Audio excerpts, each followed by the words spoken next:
gotta do this. Alright, y'all won't have to blur that out. Alright. Who the heck is this? Hold on. Okay. You messed up. You messed up. What happened? You messed up, bro. My bad. Look, I'm working now. Look. No. I can't see that. Wait, you're not on live, are you? No, I see it. There go my baby. And you missed it though. We was in the.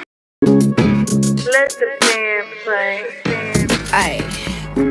Whichever bitch want it, come get it. I got it. I'm giving out work, come apply. These bitches talking that shit and ain't saying my name, and I can't keep just letting it fly.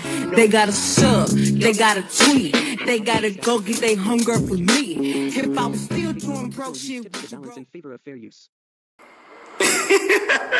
he got a big crush on you. So okay. So anyway, You can just tell me like, hey, you're pull it up. Okay, I could.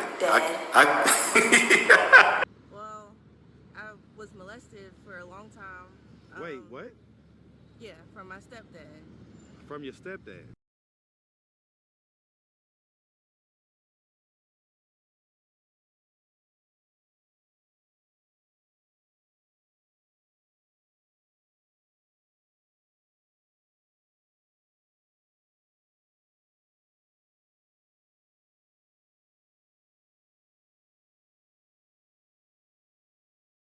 Someone I heavily respect on this app wanted me to join Atlanta Street Interviews X-Files, and I did because I have supported Marcus in the past. They wanted me to see what the content was and to hear my opinion since Marcus is someone that I have been on panel with. He's supported me. I've supported him. And I want to acknowledge that I have supported him. But I do not agree with specific content that I am seeing. And I just want to keep it about standards and not personal attacks. Leave room for accountability and just address some of the things that I did see. The real issue I see isn't drama at all. It's credibility. So I took some time to decide if I even wanted to address this or stay silent. Because what a person does in their personal time is not content all the time. However, when they platform it, I do have to agree with some of the subscribers where it definitely is up for discussion. If it's used as content, then you make yourself the content. So I have to agree with that. I genuinely believe the behavior does cross a line. I had to ask myself, would I call this out if it were anyone else? If I stay silent, how does my audience feel? Since someone that is subscribed that I heavily respect brought it to my attention. And the biggest thing is this a pattern or a one-off mistake? What I'm reacting to is the content from the Atlanta Street Interviews X-Files and a interviewee by the name of Kelsey, who is 29. She was 28 at the time of her initial interview 1 year ago. She has 3 children. She said there is 2 girls and 1 boy. And she is a part of the content on the X-Files. And you missed it though. And I have to say that watching this video was very disappointing. I gotta talk to you later. And just follow this because I do think it is kind of predatory, but that's just my opinion.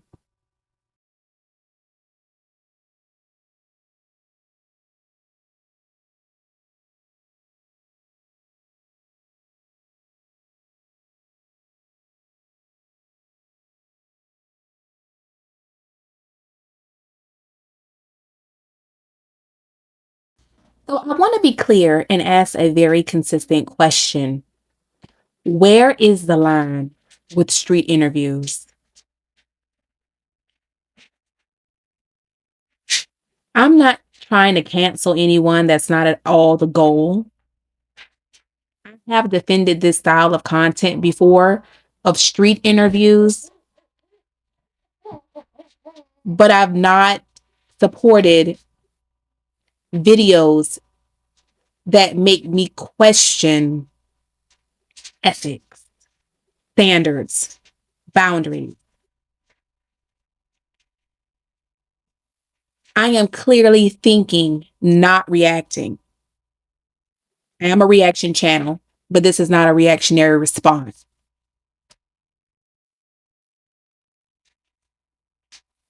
What is ethical street content? At what point does documenting poverty become exploiting it? Is consent enough when someone is addicted or desperate or vulnerable? For me personally, once vulnerability shows up, once you know someone is vulnerable, people are being used for shock value or entertainment. That's where I'm a little uncomfortable. I can't defend content that feels exploitive. And I'm only speaking for myself. This content made me a little uncomfortable. I don't agree with this direction. Hope creators in this space think carefully about impact. I'm listening. Okay. This isn't tearing So the anyone point down. is It's not a that, beef. you have an outfit that I'm you speaking wear when publicly people come to you. because I've defended this So person can we see that before outfit? on this channel. Okay, so And I want to be I'm gonna pause it. consistent. If I defend Okay, so something, this is what I'll defend wow, it. that's If the I whole thing? disagree, I'll say it. Okay, so Success you or gonna put that shout on outs for will us and let us never see what you look like determine in my that? opinion. Yeah. Okay, cool. So I'm gonna pause it and let you do that. Okay, wow. Okay, so I'm definitely gonna have to blur this on YouTube. It's okay, it's okay, it's okay. It's gonna have to get blurred anyway. Can you turn?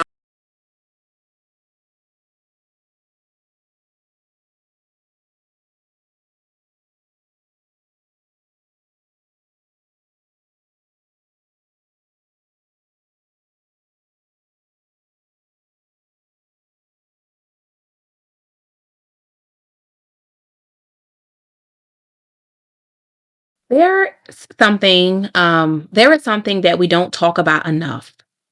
We discuss exploitation, abuse, or trauma often. And that's something that actually um, does something to a person. And we never quite discuss how it changes a person's view and understanding of intimacy. When a child experiences sexual abuse, as Kelsey explained to Marcus that she experienced, it doesn't just create a bad memory. It can fundamentally distort the architectural mind and thought process of a person, how they understand connections, safety, power, their own body, and sex itself. Let's be for real. And that distortion alone can allow them in their adulthood, in little subtle ways, and sometimes devastating ones, to engage in sexual promiscuity or withdraw from sex altogether. And listening to this interview on the X file side, after hearing her initial interview, was heavily discouraging.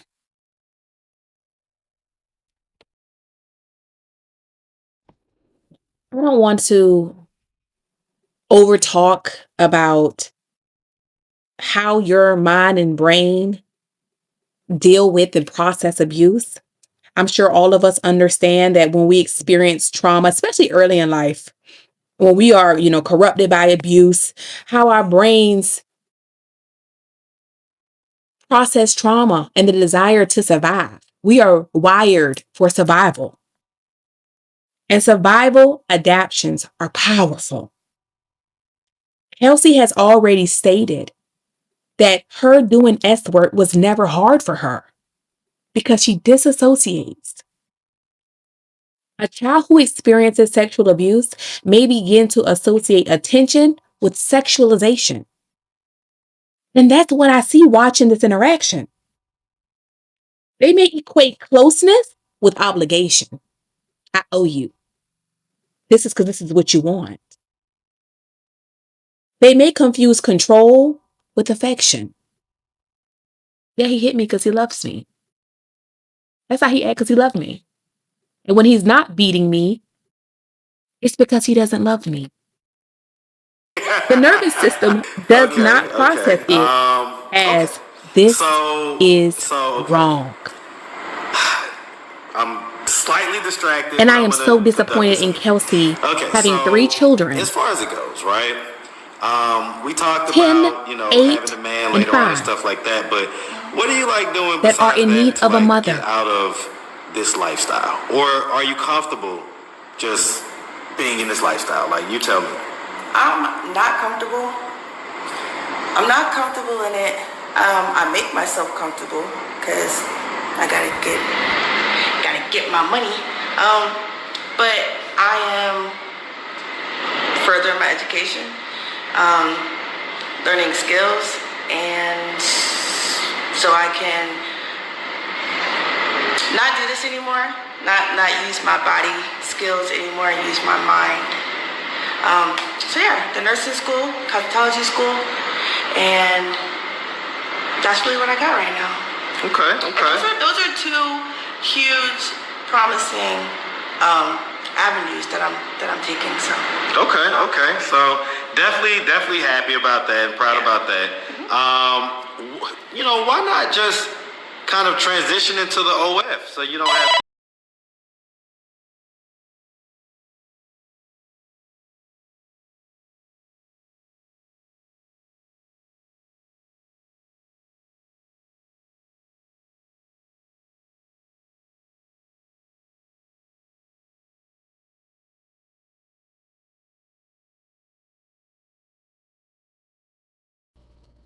I found this part of the dialogue heavily concerning.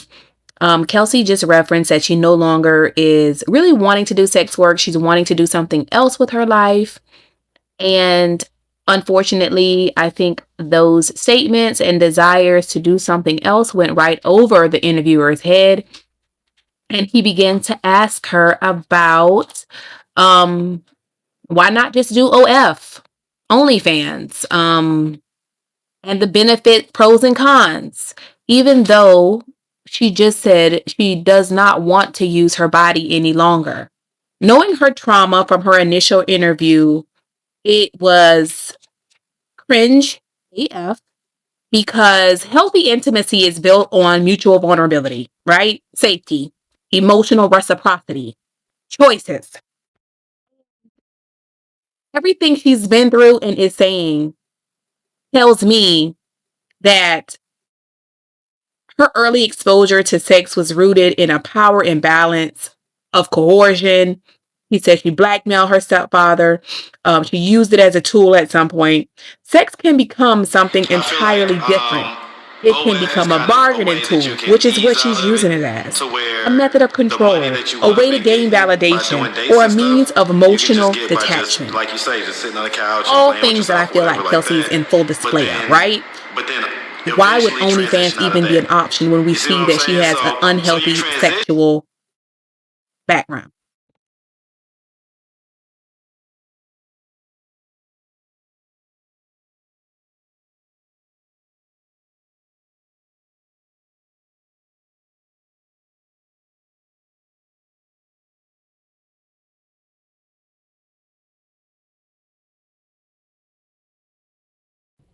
Respectfully, I heavily disagree with this statement. Clearly, she sees sex as a strategy and not a connection, a transaction, not closeness, not a relationship. S work is never going to be a good idea for this young lady.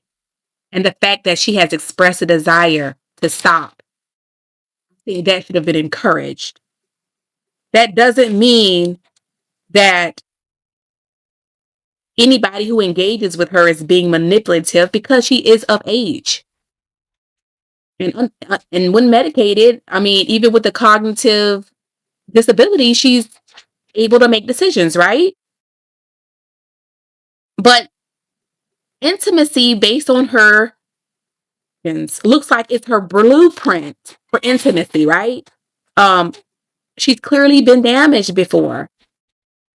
So before she had the ability to consent and understand, there are long-term effects. And it's clear she has 3 children. There's clearly a difficulty with forming secure attachments because you should be with your children. Clearly, S has become a tool and not an expression of intimacy for Kelsey. Her repeated involvement in exploitive dynamics, emotional numbness during physical intimacy, because she says she had no problem doing S work, none. At one point in this interview, she gets down on her knees, and to me, it is a display. It is the personification, literally, of her seeking validation through sexual attention, right? Clearly, it sees when Marcus tells her that many men have contacted him about her. He sees this and confuses this with the desire of worth. I mean, I don't want to sit here and just be culturally blind, and I feel like what complicates this further is how society often reacts. Um, I feel like Kelsey is someone who has a display of sexual behavior, right?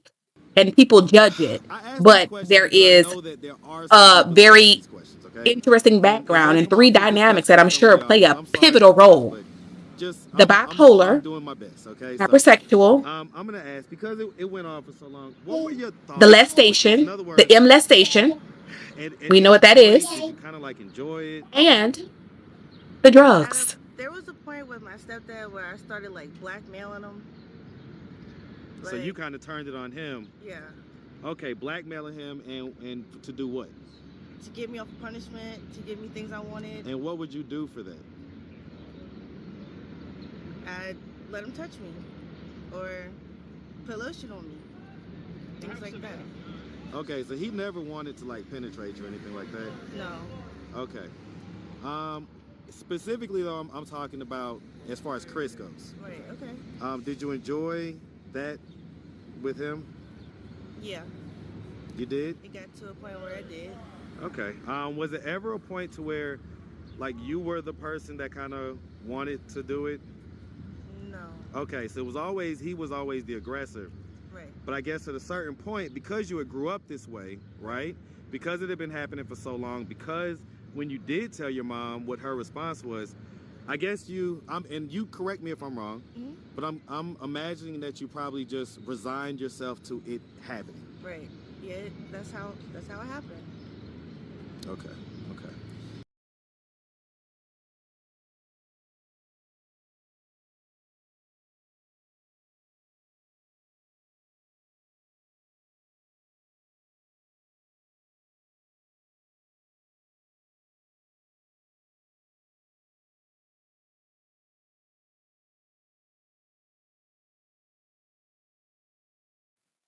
This part of the interview also was concerning, compared to the X-Files that we see.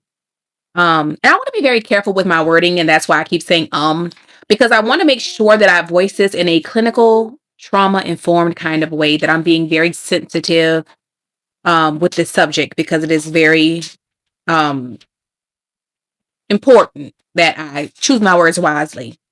But there's a deeply misunderstood aspect of sexual abuse that most people do not talk about. The silence is very loud, and the silence will create a level of shame to the abused person. Sometimes a person being molested may experience physical arousal. In some cases, they may even orgasm, right? And when that happens, survivors often ask themselves a devastating question: did I want it? Did I want this? Okay. The answer can still be no. Even though your body gave off a physical response, the answer can still be no. The body is not the same as consent. Okay? The human body has an automatic psychological response. Okay? Almost like a reflex. But blood flow increases, nerves activate, hormones start to release. These responses are mechanical. They are not moral. They are not intentional. They are not desire. A lot of abused people tend to begin to feel as though their bodies betrayed them because it had a physical response that the victim may have not wanted. A child's nervous system is especially reactive, right? Because it is still developing. If stimulation occurs, the body may respond automatically. And not just in children, this happens in adult victims. Even while their mind feels fear, confusion, disassociation, the body can do something different. The body will register sensation. The brain can register threat. Both can happen at the same time.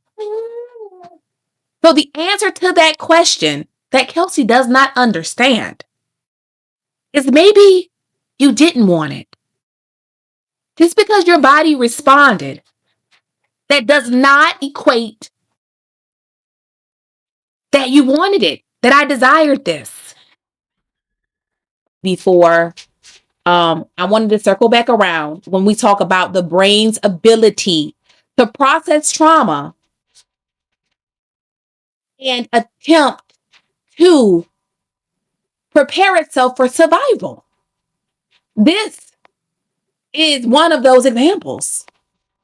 A victim can easily, in a survival strategy, say, I enjoyed it because it makes me feel safer than acknowledging the fact that you are powerless, that you were helpless, and that you were taken advantage To of. the amount of time it's been since you've had strange men or different men in A victim should never feel like, if my body responded, then I'm responsible. No, it's different, but I get If what I you're saying. orgasm, definitely I get must what have you're wanted saying. it. It is If something I'll part think of me about. felt something, Yeah, I mean, then it because wasn't if the, abuse. if the OF is popping, like if the All OF of wasn't that popping, is then false. okay, you gotta do what you gotta do. Right. It But is if the OF abuse. is popping, then you're able to make, you know, decent enough money per month. Then yeah, that would be my thought process. Like, okay, well, now I can transition out of actually physically dealing with guys and just go to just being more online presence, and then eventually transition out of that. Okay. See, it takes me a little bit to process things like that. Especially when because I'm a human, I'm a creature of habit. And Right. I have been doing this. And Right. I just started the OnlyFans, so. So you don't know if that's even going to be like a long-term sustainable thing or anything like that. Whereas with this stuff, with the dates, the physical dates, you know that front and back, and you know kind of what to expect, how to do it, all the nuances. Right. We'll be Okay, I get recording that, I this get that. video So- in parts because I Okay, don't so want it let's to be get too long. But just in closing for part one, this is why I feel like more people need to have the conversations about exploitation and molestation and rape in crisis. You know, these conversations have got to include some form of education about trauma and psychology. Because watching this, I was heavily disappointed, just being honest. Silence allows shame to grow, understanding reduces it. This made me extremely sad because thus far, all of the videos that I see on the X Files are of melanated women, minority melanated women. And it just deeply saddens me, to be honest. Kelsey is a beautiful girl in need of some intense therapy to allow her to process past traumas so that she can show up for her children. If someone experienced a physical response during abuse, like Kelsey says that she has, that does not make them complicit. It does not make them broken. It does not mean they enjoyed it. And Kelsey does not understand that. It means her nervous system responded automatically, okay? There's so many things that I feel like definitely needs to be said to this young lady. The most important thing is that she understands that responsibility lies with the person who chose to violate her boundaries as a child. Responsibility lies with her mother if she was informed and did not intervene. Never should it lie with you, Kelsey, the child whose body just reacted. So I will see you guys at part 2 because this interview was mad crazy.